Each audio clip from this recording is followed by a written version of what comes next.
다음은 박은정 위원님 질의 순서입니다.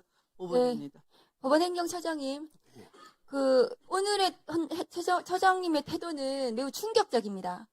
지난 2025년 5월 1일 대통령 후보에 대한 판결에 대해서 국민들이 판단하실 거다. 아까 그렇게 말씀하셨는데, 국민이 이미 판단했어요. 그것이 사법 쿠데타라고요. 그래서 국민이 선택했습니다. 지금 그 대통령 선거에서요. 그러면은 그 이례적인 판결, 말도 안 되는 모든 절차들을 다 무시한 그 판결에 대해서 반성하고 오셨어야 돼요, 여기에, 이 자리에. 그런데 오셔가지고 아무런 반성 없이 반성하지 않으면서 그렇게 답변하시는 건 국민을 무시하는 처사입니다. 반성하지 않는 사법부에 대해서 국민들은 냉정하게 판단할 겁니다. 조희대 대법원장으로 인정 안 해요. 많은 국민들이요, 지금. 그런 국민들의 분노에 대해서 처장님께서는 지금 그 법원을 대표해서 이 자리에 나와 계신 거잖아요. 그런데 그런 답변하시면 어떡합니까? 이게 지금 민주당 의원들이라서 지금 분노하는 게 아니에요. 국민들이 분노하는 겁니다. 그리고 지금 국민들하고 싸우시겠다는 겁니까? 그 판결이 얼마나 말도 안 되는 판결이었는지 대통령 후보가 없어질 뻔한 겁니다. 그 후에 국민의힘의 그 우스꽝스러운 양상들 보세요. 후보를 바꿔치기 하고 민주당 대통령 후보가 없어졌으면은 저 당에서 누가 됐겠습니까? 그러면은 내란을 옹호하는 그런 대통령 후보가 국민의힘에서 나와가지고 이 나라가 어떻게 됐겠습니까? 반성을 하셔야 돼요. 그런데 지금 법원이 지기현 판사가 형사소송법을 정면으로 위반해서 내란 수계를 풀어주더니 우인성 판사는 지금 김건희에 대한 재판에서 공범들에 대한 확정된 판결하고 정면으로 배치되는 판결을 했습니다. 공소시효와 관련해서요. 그리고 나서 또 어제는 충격적인 발언을 하더라고요. 특검법에 6개월 내에 재판을 끝내야 된다는 그 법을 정면으로 본인이 위반하겠다. 특검이 신속하게 재판해달라고 하니까 그런 거 왜 물어보냐. 6개월 내에 재판하지 않아도 되는 겁니다. 우인성 판사는. 특검법에 6개월 내로 재판하도록 되어 있습니다. 그런데 본인이 법을 위반하겠다고 지금 당당하게 얘기하고 있어요. 법원행정처장님이 판사들을 행정처에서 그런 문제점에 대해서 조치를 하셔야 됩니다. 행정처에서 그렇게 하는 거 아닙니까? 이 법을 위반하는 판사들에 대해서 법원행정처에서 제대로 된 조치하시기 바랍니다. 법무부 장관님. 예. 검찰개혁 법안 진행 상황에 대해서 제가 간단하게 물어보겠습니다. 네. 정부안이 지금 제출이 된다고 하셨고 조직법으로 공소청법, 중수청법 먼저 통과하신다고 하겠다고 했는데 공소청의 검사가 수사권을 가지는지는 굉장히 중요한 거고 그러한 권한의 유무가 확정이 돼야 조직이 나오는 겁니다. 그 형사소송법에 수사권에 관한 규정이 먼저 논의가 돼야 되는 겁니다. 그래야 조직이 나오고 인력이 나오고 예산이 나오고 배치가 나오는 거지 조직법만 덜렁 통과시키고 수사권은 나중에 어떻게 되는지 나중에 논의하겠다는 건 그것은 앞뒤가 잘못된 것이고요. 화면 올려주세요.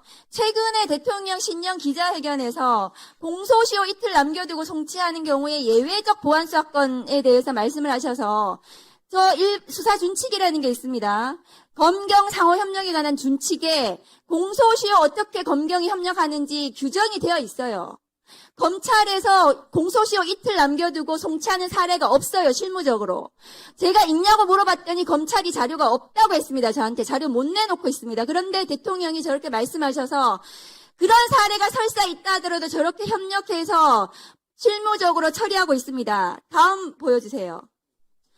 보안 수사 요구를 하는 경우에 추안이라는 제도가 있습니다. 다음 거 보여주세요. 추안이라는 건 뭐냐 하면 저렇게 기록이 왔다 갔다 하지 않고 기록이 검찰에 있는 상태에서 킥스 통해가지고 저 별지 추안 요구서에 따라서 공소시효 만일에 이틀 남겨둔 사건이 만일에 있더라도 저 추안 요구서에 검사가 질의서를 붙여서 그대로 킥스로 내보내면은 경찰이 수사해서 몇 시간 내로 보내줄 수 있습니다. 경찰이 저 사건을 기소하겠다고 보냈기 때문에 저 수사를 경찰이 제일 잘하는 거예요. 피의자 참고인 연락도 훨씬 더 많이 경찰이 제대로 할 수 있습니다. 그러니까 공소시효와 관련해서 임박해서 송치하는 사건은 주안이라는 제도로 충분히 해결이 가능하다. 저런 해결, 저추한 제도에 대해서 검사들이 지금도 하고 있습니다. 그러면 공소시효 임박하는 사건에 대해서 검사들이 그런 사례도 없지만 그런 보안 수사권이 반드시 검사가 행사하지 않더라도 해결할 수 있는 해결책이 있습니다.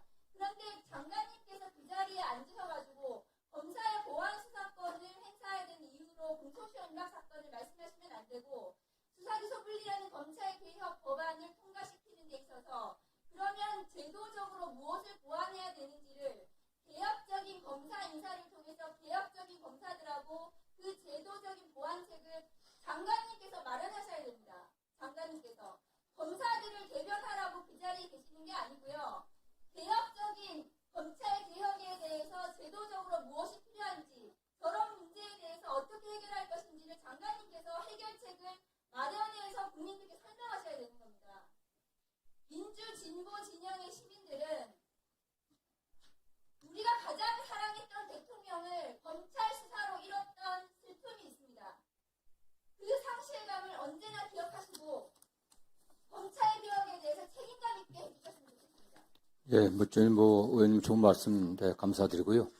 수사기소의 확실한 분리라는 대원칙에 손상을 가겠다는 생각은 1도 없습니다. 그리고 다만 정부 안에 아시겠지만 총리실에 지금 어쨌든 TF 구성돼 갖고 같이 의논들 하고 있습니다. 그리고 저희가 지금 인사도 말씀하셨지만 할 수 있는 한 물론 어떤 분이 개혁적인 검사인지 개혁적이지 않은 검사인지 제가 또 양단을 나눌 수는 없습니다. 다만 그래도 검찰 개혁에 같이 할 수 있는 그런 분위기를 조성하려고 저희도 최대한 노력을 다 하고 있고요. 의원이 염려하시는 검찰이 다시 수사권을 갖고서 그 권한을 오용하고 남용하지 않을 수 있는 그런 제도를 만드는 데 저희도 관심을 갖고 노력하고 있습니다. 네. 보안 수사권은 수사권이기 때문에 수사권을 검찰에 남겨두는 한 그 상황은 되풀이됩니다.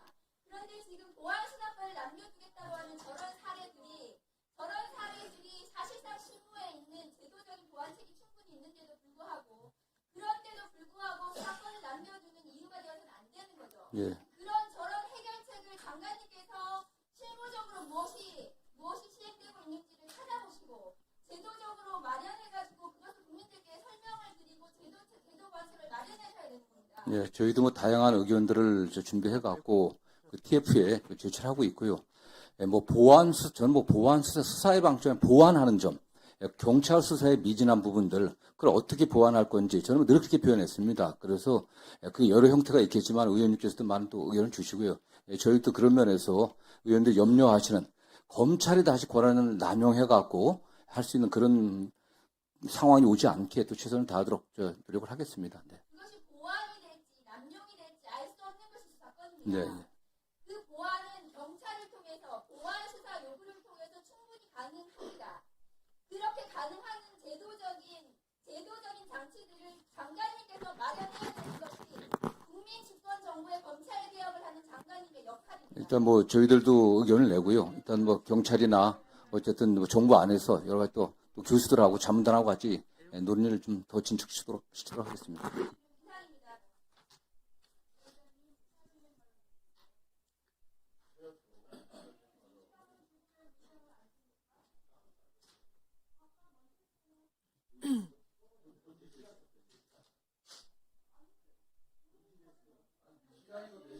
자, 박준택 위원님. 네, 질의 순서입니다. 5분입니다.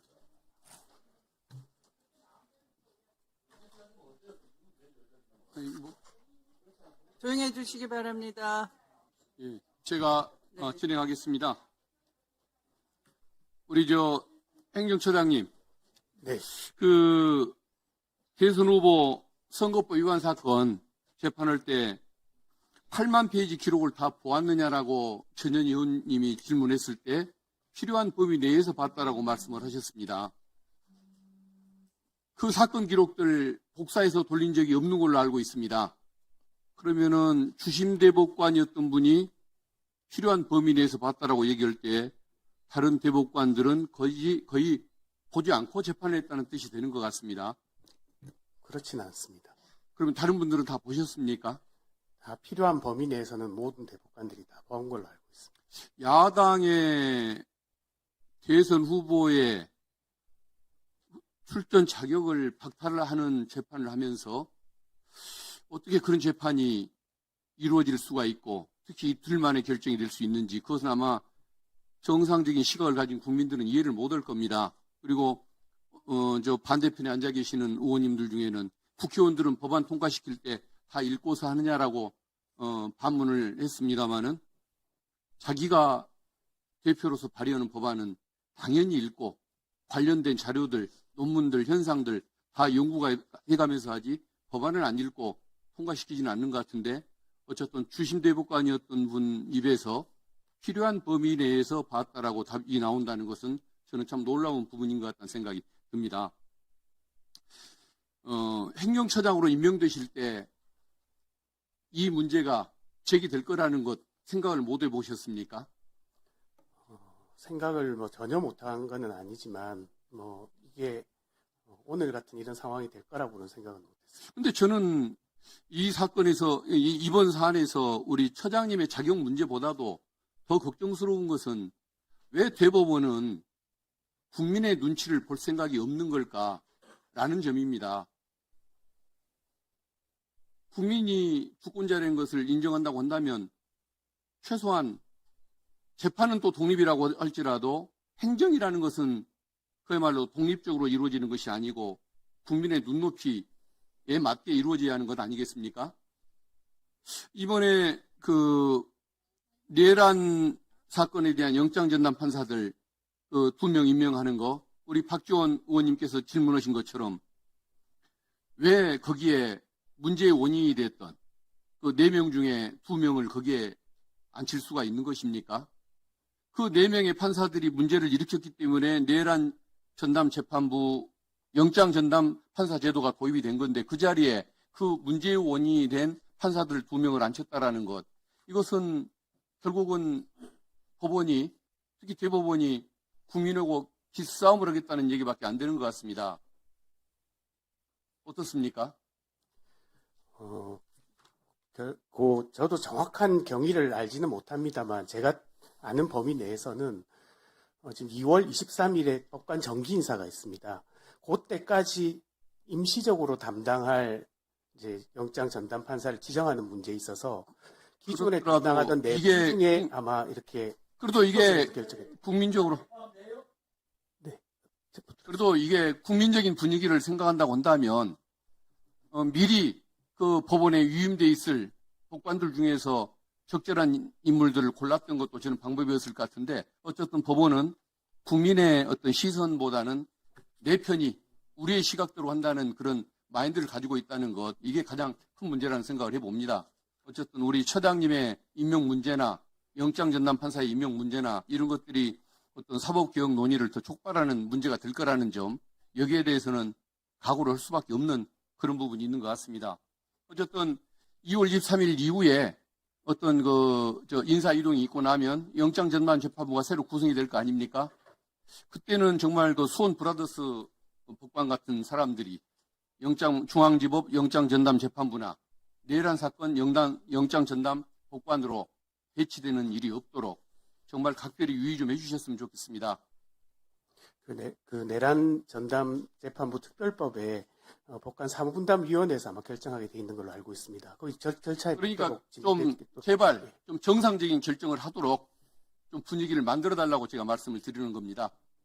그리고 제가 이제 구속영장 심사에 국민들이 참여하는 그 법안을 발의를 했습니다.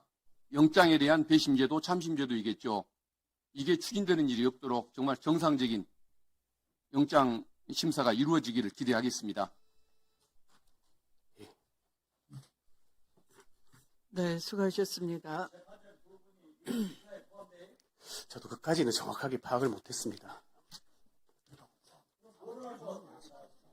근데 지금까지의 관례에 따르면 영장 전담법관은 1년 사무분담 1년 원칙을 지금 지키고 있는 모양입니다. 그러니까 1년이 되면 바꾸고, 그래서 지금 이제 기존에 계시는 분들은 2월 23일자에 바뀌는 것이 관례에 따른 것인 모양입니다. 이제 2월 하순이 되면 1년이 되는 모양입니다. 아닙니다. 1년 사무분담 원칙입니다.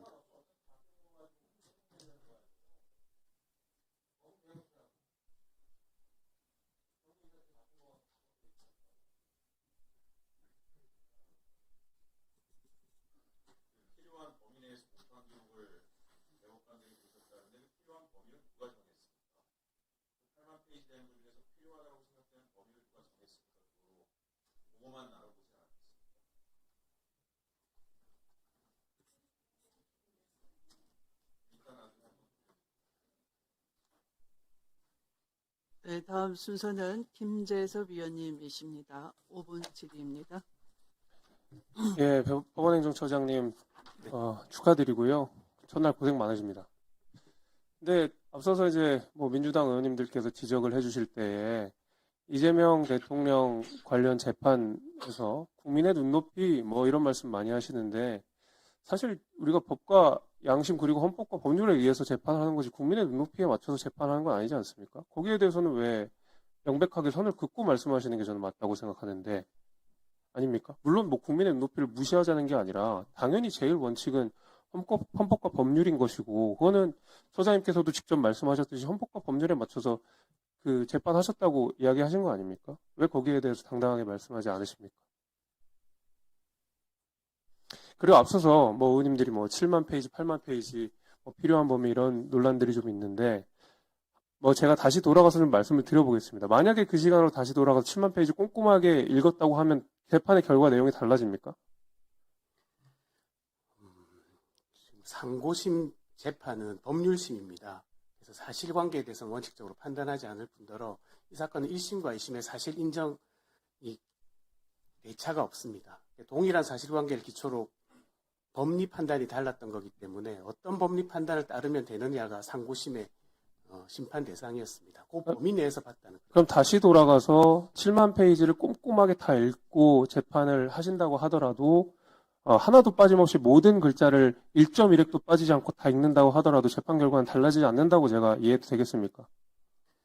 제가 뭐 가정적인 답변을 드리기는 좀 아니, 어려워요. 뭐 저는 그렇게 충분히 이해가 됩니다. 그러면 뭐가 문제입니까? 지금 절차상에서?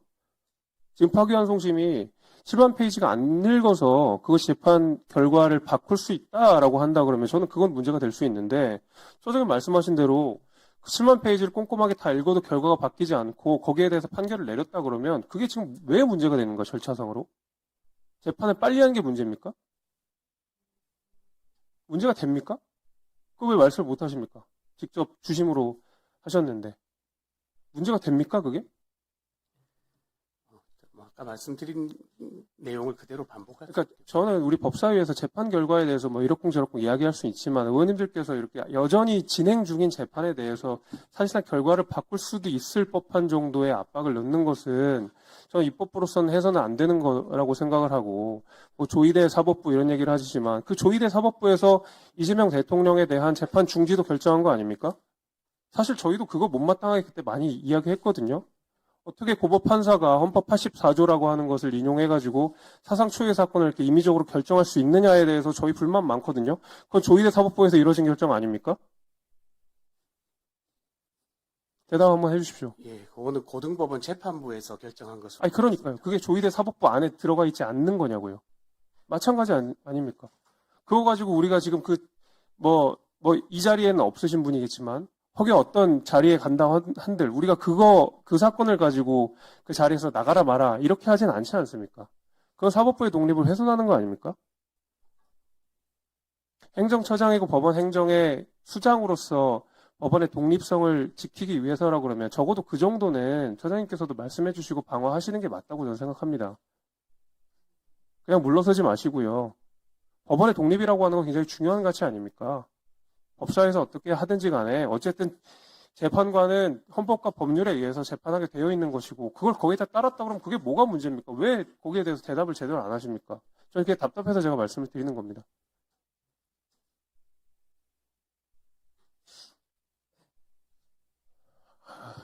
아무튼 그 뭐 재판 결과에 대해서는 뭐 그렇게 해서 앞으로도 뭐 법원에서 잘 이끌어 주시기를 바라고요. 말씀하신 대로 우리가 이제 얼마 있으면 법 왜곡죄가 또 본회의에 통과될 가능성이 있는데 앞서 차장님 말씀하신 대로 거기 우려 사항이 있다라고 말씀을 하시지 않았습니까? 그렇죠. 그러니까요. 아니 법 왜곡죄 따르면은 얼마든지 차장님도 지금 법 왜곡죄로 걸릴 수 있는 문제 아닙니까? 특정인을 유리하게나 불리하게 할 수 있는 문제니까요. 그러니까 그 부분에 대해서도 좀 우리 법원행정처에서 잘 해준, 특히 이제 법무부에서 그 점은 아직 우리가 본회의가 안 됐으니까 그 부분은 좀 우리가 국회랑 좀 상의를 하셔서 그 부분만큼 좀 밀어주시는 게 맞지 않나 저는 이렇게 생각합니다. 그래서 제가 드리고 싶은 말씀은 그거고요. 첫날부터 고생은 많으신데 사법부의 독립은 민주주의 근간입니다. 그거 잘 지켜주시기를 부탁드립니다. 이상합니다.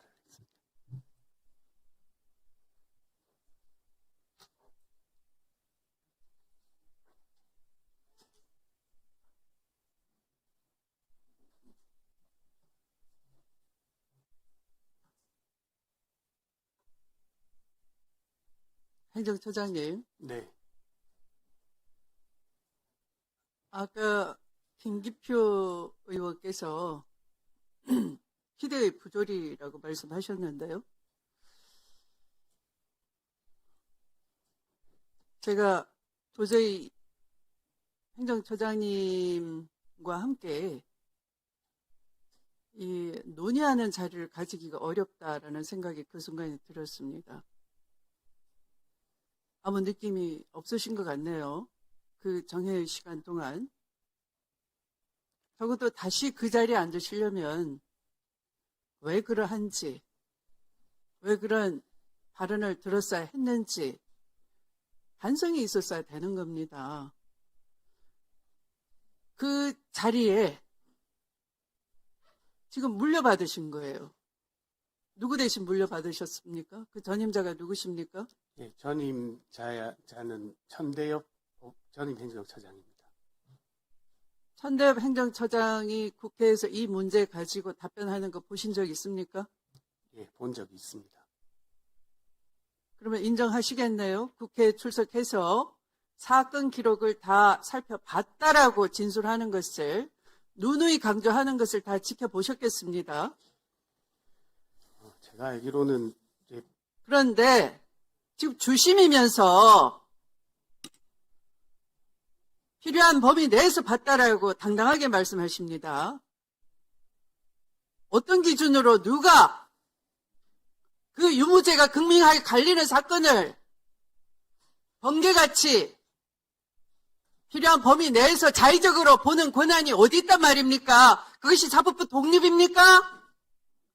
그러니까 이것만으로도 모순이라는 겁니다. 스스로 모순을 자인하시는 겁니다. 주심이 나오셔가지고 전임자가 사건 기록 다 봤다라고 강조하고 누누이 위증을 했는데도 불구하고 주심이 나와서 나는 당당하게 헌법과 법률에 따랐고 필요한 범위 내에서 봤다. 그래 뭐 그러시는 거예요. 그래서 국민들께서 이해하시겠습니까? 그 판결 다시 한번 들여다 보십시오. 이재명 성남시장은 아니라고 하는데도 아니라는 인식, 모른다는 인식을 믿어주지 않기 위해서 당신 정도면 공인이고 국민 눈높이에서 맞지 않는 말을 하는 것이다 라고 인용을 하셨어요. 그런데 국민 눈높이가 판결의 기준이 아니라고요? 대법원 판결문에는 국민 눈높이에 당신은 유죄야 그렇게 파기환송을 하시고 이제 와서 국민 눈높이는 판결의 기준이 판단의 기준이 아니라고요? 거짓말 하시는 거잖아요. 왜 계속 거짓말 하시겠습니까?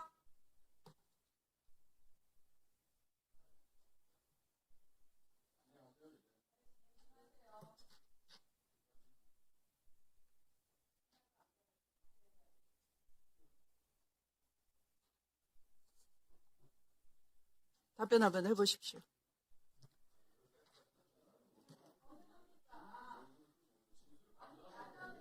위원장이 물었습니다. 답변해보세요. 답변하세요. 답변해요. 위원장이에요. 위원장이 해도 너무하잖아요.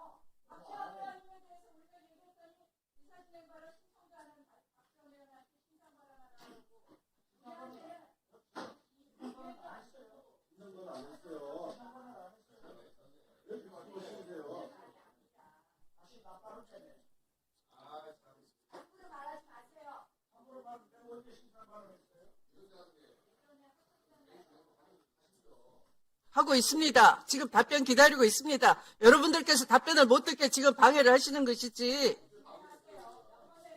조용히 하세요. 답변하십시오. 예, 위원장님 우려와 걱정을 저도 공감합니다. 조금 전에 이제 그 판결의 기준이 국민의 눈높이가 아니라고 제가 거짓말을 했다고 말씀하시는 것에 대해서 그래도 제가 말씀을 드려야 될 것 같은데 제가 그런 말씀을 드린 적은 없습니다. 헌법과 법률에 따라서 정당한 절차, 적법한 절차에서 판결을 했다고 말씀드렸고요. 국민 인식을 판결에 인용하셨지 않습니까?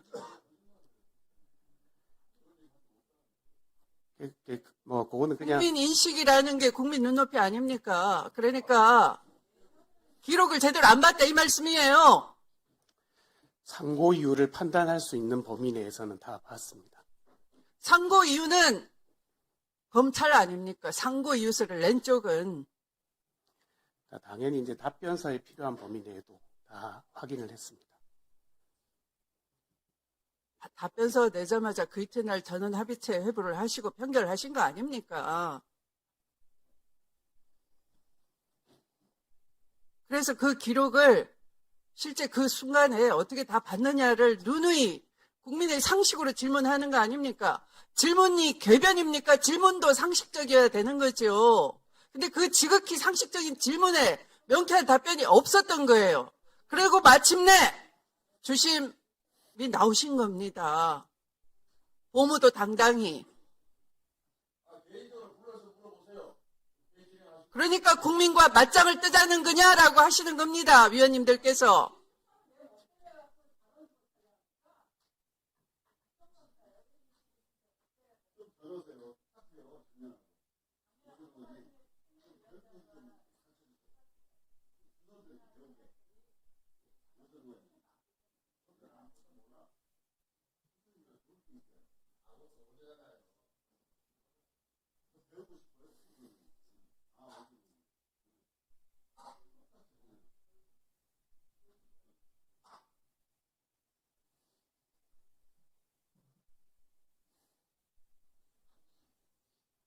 헌법과 법률은 국민 눈높이와 어긋나면 되는 겁니까?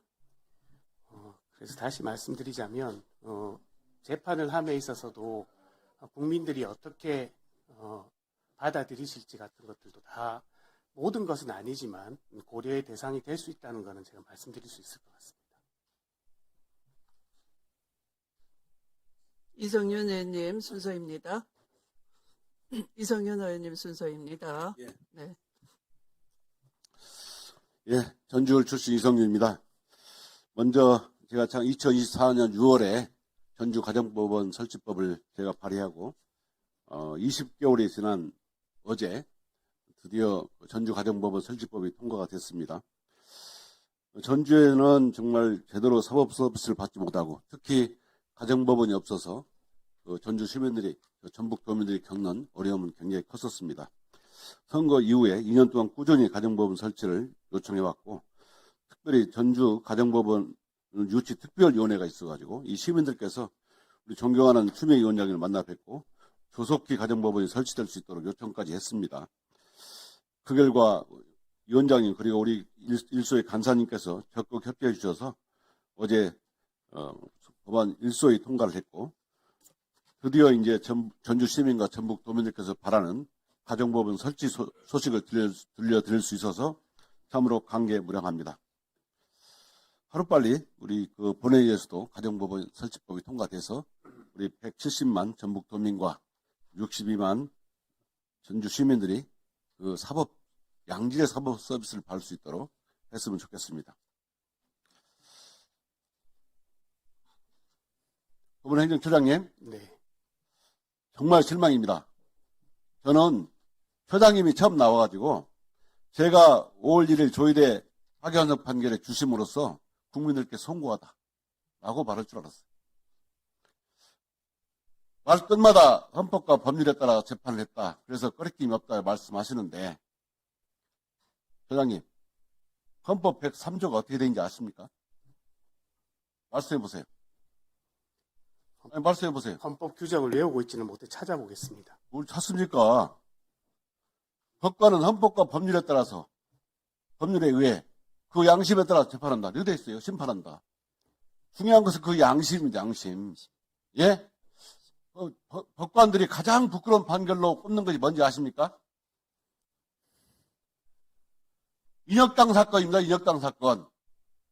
1975년 4월 8일 날 수천 페이지에 달하는 사건을 대법원에서 한 하루 만에 선고를 하고 그 다음날 8명을 사형 집행을 해요. 아십니까? 이 사건 들어본 적이 있습니다. 그 판결도 헌법과 법률에 따라서 한 것입니까? 아닙니까?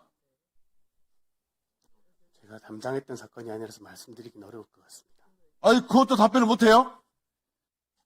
1975년 4월 8일 인혁당 사건 판결도 헌법과 법률에 따른 판결입니까? 아닙니까? 담당한 사건이 아니라 모른다고요? 그런 태도가 문제입니다. 처장님께서 취임식에 말하겠습니까? 사법불신의 원인을 찾아가지고 반성해야 된다 했죠? 사법불신의 원인이 뭡니까? 아직도 못 찾았어요?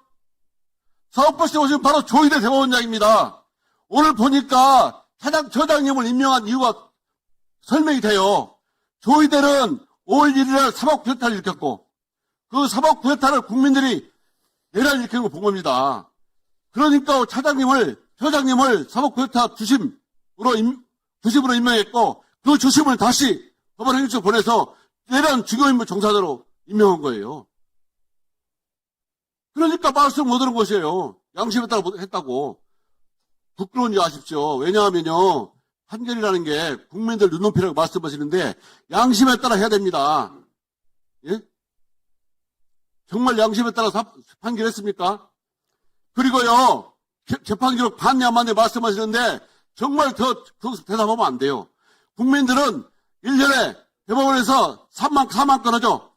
1인당 3,400건 재판하지 않습니까? 모든 국민들은 법원에서 내가 낸 기록 다 읽어버리지 않아요. 그런데 당신들이 뭔데? 편의적으로 사건 일부만, 기록 일부만 뽑아서 봅니까? 그러니까 불신 받는 거예요. 국민들한테는 기록을 다 본다고 해야 돼요. 그리고 다 봐야 맞고. 국민들은 뭡니까? 대법원은 적어도, 대법원에서는 내 기록을 다 봐줄 거라고 생각하는 거 아닙니까? 조희대도 법원에, 국민에게 도전했고, 법원 행정처장으로 바로 주심을 임명해가지고 법원에, 국민께 도전했고, 또, 우리 박지원 의원님 말씀하신 것처럼 영장판사 2명을, 그 기각을 만연 영장판사 2명을 또 내란 현안재판부 영장판사로 임명해서 국민께 도전했어요. 도대체 조희대 대법원은 국민들이 그렇게 우습고 안쪽에 넣었습니까? 지금 처장님도 똑같은 태도를 보이고 있어요. 이러면 법사위에 나오기 어렵습니다. 이런 제일 그럴 거예요. 이제 보세요. 진심으로 사과드리고 국민들께 반성해야 됩니다. 답변해 보세요. 그래서 좀 전에 제가 답변 드린 것 같습니다. 더 다른 답변 드릴 건 없습니다. 앞으로 계속 물어보겠습니다. 끝까지 물어볼 거예요. 보세요. 국민들이 오늘 처장이 나온다니까 답변을 기다리고 있어요. 어떻게 답변할 것인지. 국민들은 조희대 내란 사법구태타를 보고 있고 처장님은 내란 주변의 종사자예요. 저분도 반대로 되실까요? 반대로 조금이라도. 답변을 좀 성실하게 진지하게 해주시기 바랍니다.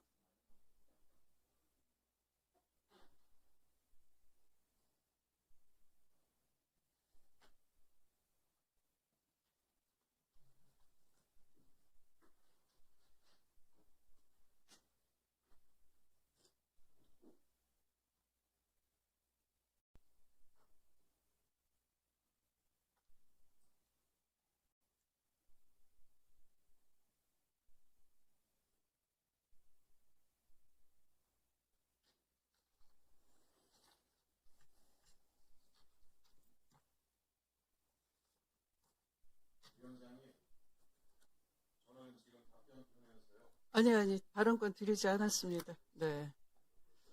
아마 대법원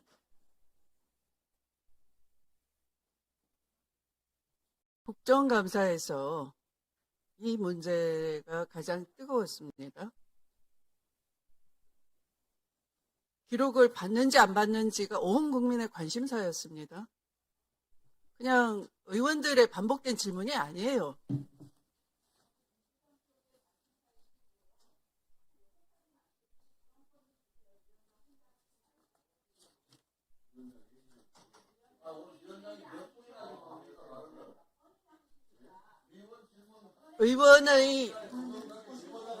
의원들은 국회법을 준수해 주시기 바랍니다. 또다시 경고할 수 있습니다. 발언권 제한하거나 퇴장을 명할 수 있습니다. 위원장의 진행에 방해하지 말아 주시기 바랍니다. 자, 그러면 그 당시 대법관으로서 이 문제에 대해서 관심이 없었다면 첫 번째는 기록을 다 안 봤다는 것. 두 번째는 후의 심리가 생략됐거나 전원합의체 회부할 수 있는 여러 가지 사유가 있는데 그 사유에 해당되지 않는다는 것에 대한 회부권의 남용이 지적됐습니다. 두 번째는 전원합의 기일이 10일 전 지정하도록 돼 있는 내부 규정도 어겼습니다. 기일 지정 운영 원칙 및 관행을 다 파괴했습니다. 재판연구관 보고 생략 의혹도 제기됐었습니다. 사건을 접수해서 이 해당된 데 올리면 그것을 공문으로 기록이 어디 있는지 기록의 소재를 명확하게 관리하게 돼 있는데도 불구하고 그에 관한 사건 기록 관련 공문서가 허위로 작성된 것을 국정감사에서 제가 발견했습니다. 여기에 대해서 뚜렷한 답변을 그 누구로부터도 듣지를 못한 채 다시 주인공이 등장을 하셨어요. 어떻게 해야 되겠습니까? 답을 들어야 되지 않겠습니까? 그런데 위원들이 질문할 때마다 그러면 종전과 같으니까 나는 헌법과 법률에 따라서 했고 드릴 말씀이 없습니다가 답변이 말이 되는 겁니까?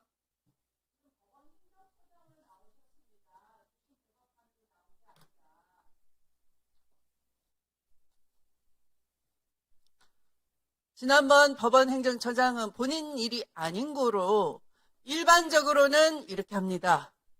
일반적으로는 그렇습니다. 일반론을 얘기하셨어요. 그게 깨진 겁니다. 왜? 본인이 나왔기 때문에 일반론이 이제 일반론으로 피할 수가 없게 된 거예요. 국민의 궁금증에 답변을 하셔야 되는 겁니다. 아니면 사법부가 파탄나는 겁니다. 신뢰가 없기 때문에, 신뢰가 무너졌기 때문에. 신뢰 위에 사법부가 있는 것이지 신뢰를 스스로 허물어버리고 무슨 사법 독립이 있는 것입니까?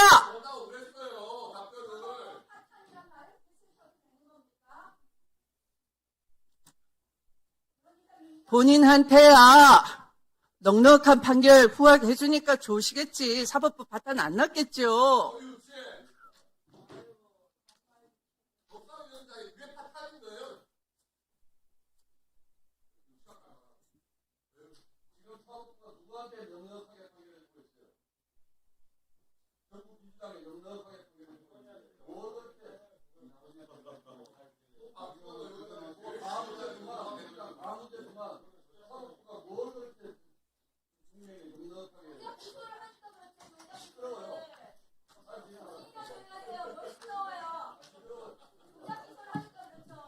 조작 기소와 한편이니까 모르는 거예요, 사실.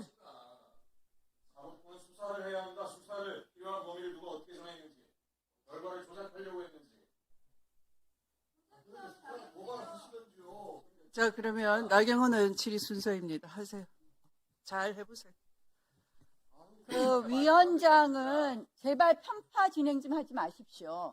왜 우리 기대하십니까? 법사위가 허위사실 제조기가 자, 시간 갑니다.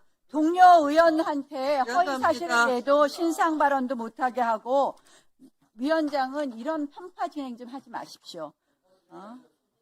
수준 미달입니다. 수준 미달. 자, 오늘 민주당 의원들이 하루 종일 한 것은 사법부 압박입니다. 범죄자 대통령 이재명 대통령 만들어준 게 사법부입니다. 말 삼가하세요. 무슨 말을 삼가합니까? 사법부가 잘못한 거 있습니다. 선거법은 633 원칙으로 판결받은 나경원 1년 의원 안에 뭐예요, 그럼? 조용히 하세요. 제 발언권입니다. 조용히 시켜주세요. 633 원칙을 지키지 않고 선거법 재판을 오래 진행했기 때문입니다. 자, 두 번째 정리하도록 뭐 하겠습니다. 했습니까? 두 번째 뭐 했습니까? 뭘 또 정했습니까?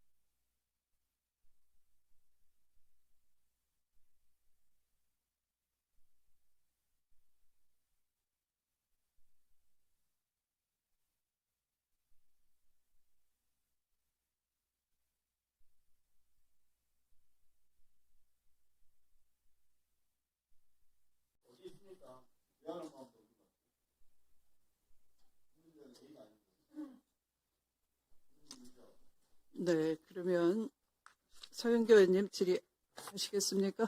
네, 5분입니다.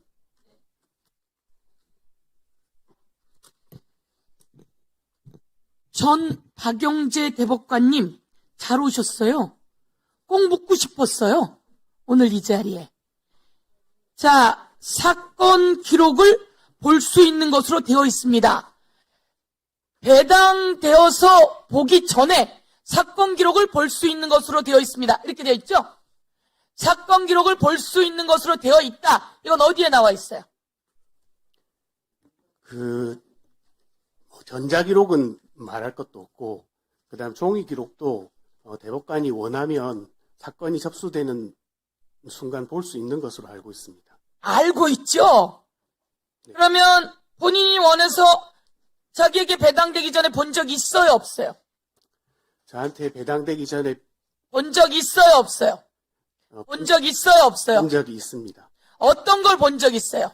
어떤 예를? 사실은 이제 아까 제가 말씀드렸다시피 거짓말 하시면 안 돼요? 상고 이후의 당부의 판단에 필요한 범위 내에서 이제 기록을 대법관들이 본 것으로 자기 기록이 아닌데도 보아요? 볼 수 있습니다. 볼 수 있어요? 보아요? 그리고 이제 이 사건 같은 자, 경우 제가 대법관에게 물어봤어요. 배당된 것도 하기 바쁜데 다른 거를 누가 먼저 사전에 보냐? 이게 기본 아니에요? 대법관 한 명에게 주어진 사건이 얼만데 뭘 사전에 봐요? 가슴에 손을 얹고 거짓말인지 아닌지 저희는 다 알아요. 왜 국회의원들이 이런 얘기를 계속 하겠어요? 박영재 대법관을 믿었어요. 그런데 박영재 대법관이 주도해서 윤석열 편을 들고 한덕수 편을 들고 그리고 이재명이라고 하는 더불어민주당의 대통령 후보를 날려버릴 결심을 한 거 아닙니까? 이거 꼭 물어보고 싶었어요. 그런데 여러분을 꽁꽁 숨겨놓고 나오지 않은 거예요. 오늘 박영재 대법관이 이야기한 내용을 보면 말투, 표정 모두 다 해서 사전에 읽었습니다는 거짓말로 확인하는 걸로 하겠습니다. 두 번째, 종이 기록으로 보게 되어 있는데 전자 기록으로 그게 왔습니까? 지금 이제 형사도 전자소송으로 이행하는 단계입니다. 그 과정 이행하는 단계이지 전자소송으로 전자기록으로 왔어요, 안 왔어요? 그땐 불법이에요? 저희는 왔어요, 안 왔어요? 전자기록으로 다 왔습니다. 전자기록으로 왔으면 그 전자기록 온 거를 어떻게 열어봤어요? 그건 열어볼 수 있게 돼 있습니다. 어디서 어떻게 열어봤냐고요? 그럼 컴퓨터로도 다 열어볼 누구 컴퓨터로요? 각자 자신의 컴퓨터로 자신의 컴퓨터로 열어볼 수가 있어요? 열어볼 수 있습니다. 지금 그것도 역시 일반적인 경우를 말씀드리는 겁니다. 아니까 저기 우리 그 대법관이 그걸 열어봤냐고요? 네, 직접 열어봤냐고요? 저도 열어봤습니다. 열어봤어요? 그럼 그 기록 가지고 올 수 있어요? 지금은 가져올 수가 없습니다. 이미 기록은 다 내려갔습니다. 뭘 내려놔요? 그 기록은 다 들어있죠? 제가 그러면 그 기록을 열어볼 때 본인 컴퓨터로 들어와요, 그게? 열어볼 수 있습니다. 그러니까 열어봤어요? 저는 위증인지 아닌지 확인합니다. 네, 열어봤습니다. 열어봤어요. 그러면 그거를 비서실에 있는 사람들 컴퓨터를 통해서 들어오는 겁니까? 제가 그 과정은 정확하게는 모릅니다. 그러니까 모르잖아요. 왜냐면 내가 확인을 했거든. 확인을 했는데 비서실에서 그걸 열어준 적이 없다는 거예요. 그리고 그건 들어오지 않고 그럼 그건 어떻게 들어오냐 다른 방식으로 본다는 거예요. 그 일반적인 민사 전자수송 보는 거하고 비슷한 방식이라고 생각하시면 됩니다. 그 방에 민사 연구관이 있죠. 그렇지만 형사 연구관이 있어요, 없어요? 대법관으로 계실 때 그 방에 형사 연구관이 있어요, 없어요? 대법관실마다 전속 연구관이 2사람씩 있습니다. 전사 연구관이 2사람 있는데 형사예요, 민사예요? 민사, 형사, 행정 다 담당을 합니다. 형사는 어디에 있어요? 그 대법관실에 같이 있어요? 아니죠? 대법관실 같은 방을 쓰고 있습니다. 제가 들어가서 봤는데 가서 누가 이 자료를 줬느냐라고 물었더니 의원님 전 민사라서 모릅니다. 민사는 여기에 있습니다. 형사는 여기에 있지 않습니다라고 얘기하는 걸 우리가 대법관실에 가서 다 물어봤는데 왜 거짓말을 하세요? 그렇지 않습니다. 아마 연구관이 아니라 주무관의 경우에는 연구관을 만났는데 무슨 소리를 하는 거예요? 연구관은 민사, 형사, 전속 연구관은 민사, 형사, 행정. 자, 종이 기록으로만 보게 되어 있는데 종이 기록으로 봤어요? 전자수송 기록으로 봤어요? 봤어요? 안 봤어요? 그 내용을 7만 페이지 봤어요? 안 봤어요? 자, 위증인지 아닌지 다시 묻습니다. 7만 페이지 봤어요? 안 봤어요? 예, 의원님, 제가 사실은 아까 그 비슷한 질문을 받고 답변을 드린 게 있습니다. 상고 이후에 당부에 필요한 범위 내에서 기록을 봤다고 말씀드렸습니다. 자, 그러면 여러분은 대한민국의 대선 후보인 이재명 후보예요. 그렇죠? 그리고 2심에서 요목조목 다 무죄 났어요. 그래요, 안 그래요? 그 내용이 유죄로 파기환송될 내용이에요? 박영재 대법관 그 내용이 유죄로 판결될 내용이에요? 저희가 수도 없이 거쳐봤지만 박영재 대법관은 역사에 오류를 남긴 거예요. 그리고 그 자료를 소송 기록을 누가 읽으라고 했어요? 읽으라고 명이 떨어지기 전에 못 읽잖아요. 제가 다른 대법관에게 물었어요. 그랬더니 조희대 대법원장이 읽으라고 했다고 하는 이야기를 저희가 현장에서 들었어요. 그런데 지금 말은 읽을 수 있게 되어 있습니다. 이렇게 이야기하시잖아요. 그렇지 않다고 하는 거 아닙니까? 허락을 해줘야 읽는 거 아닙니까? 그러면 남의 기록 다 볼 수 있어요? 예, 대법관은 일단 사건이 접수되면 기록을 열람할 수 있습니다. 열람할 수 있는데 열람을 스스로 가서 눌러서 열었어요? 박영재 대법관이 그걸 스스로 열람해서 열 수 있는 그런 상황이에요? 아니면 비서실이 해줘요? 물론 제가 직접 전자기록을 직접 눌러서 열어서 볼 수 있고요. 기록은 제가 가져와서 볼 수가 있습니다. 그러니까 전자기록을 직접 눌러서 열어서 봤다 이거예요? 열어서 볼 수가 있게 돼 있습니다. 열어서 봤다 이거예요? 제가 다시 말씀드리지만 여기서 더 말씀드리는 건 구체적인 내용은 구체적인 내용을 해야 더 이상 이야기 안 하고 끝날 거 아닙니까? 여러분 재판할 때 구체적인 내용 내놓으라고 하지 않습니까? 그거하고는 좀 재판할 때 적당히 듣고 끝냅니까? 지금 법률에 의하면 합의의 과정과 절차 내용은 공개하지 않도록 되어 있습니다.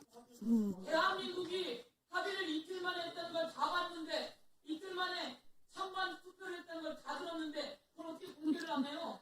대한민국 사람이 누가 그걸 믿겠습니까? 지금 이제 말씀드리자면 이 사건은 전압 심리기일이 정해지기 전에 사건 접수와 동시에 판결에도 나와 있습니다. 접수와 동시에 빠른 시간 내에 대법관들이 1심, 2심 판결문과 상고이유서 접수되자마자 상고이유서 다 검토를 하고 그러니까 있습니다. 여러분이 잘못한 거죠. 그러니까 여러분이 오버한 거죠. 여러분이 절차를 지키지 않은 거잖아요. 다른 때도 그렇게 해요? 실제로 예전에 국정농단 사건 그리고 이제 원세훈 사건의 경우에는 접수하자마자 전 대법관이 전원합의 심리를 전제로 기록을